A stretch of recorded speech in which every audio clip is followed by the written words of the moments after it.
from Dante Boxing Nation.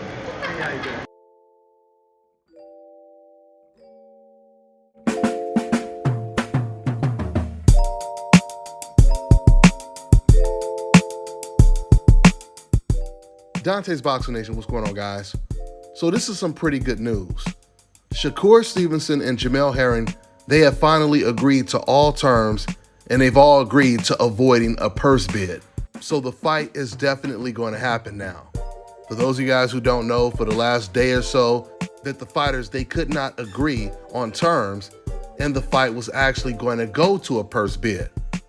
But the crazy news was the fact that it was also reported that Shakur Stevenson, the mandatory, he was going to be the A side in the purse bid split, which I didn't even know was possible. I thought the champion was always entitled to the biggest share when it comes to the purse bid. So obviously when Jamel heard this, it was giving him a reason to pull out of the fight. But thank God both fighters came to their senses and they agreed to terms.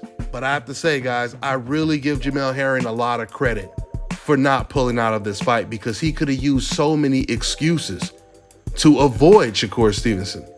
I mean, let's just face it.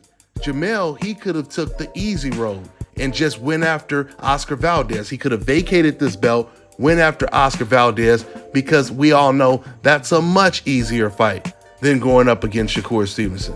Shakur is no doubt the most talented fighter, the closest fighter to a Floyd Mayweather or Andre Ward, at least when it comes to the new generation of fighters. And this is the reason why I give Jamel Herring a lot of credit for not pulling a Canelo Alvarez and just giving up your belt because you're being forced to deal with a tough mandatory.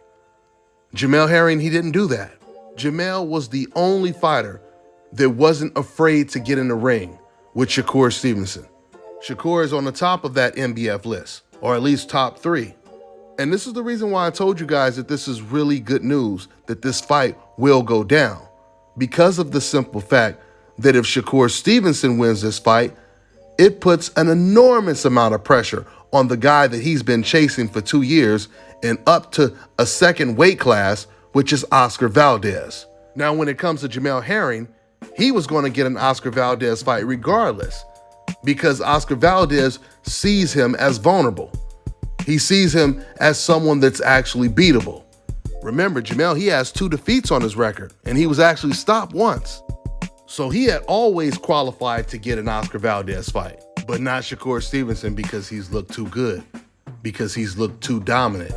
This is why, once again, I told you guys that this is good news, because this situation is way better than Jamel pulling out of the fight and Shakur just being handed the belt.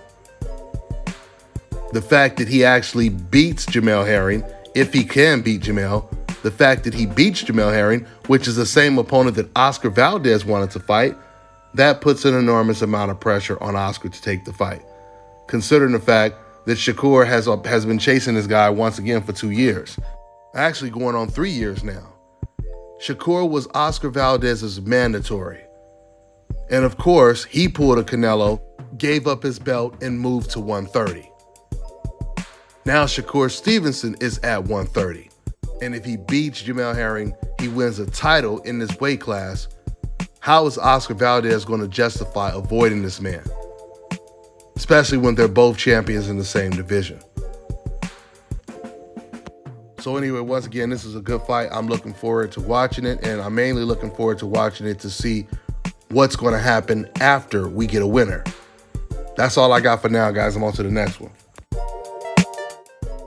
Fellas, I've got some great news for you. If you've lost your hair or have a receding hairline, the time has come when you can finally get your hairline back through a process called scalp micropigmentation. So here's how it works. It's a hair tattoo that replicates the look of your hair follicles when you have fully shaved it down. So to get this hookup, make sure you follow and contact my man Scalp Carolinas on Instagram.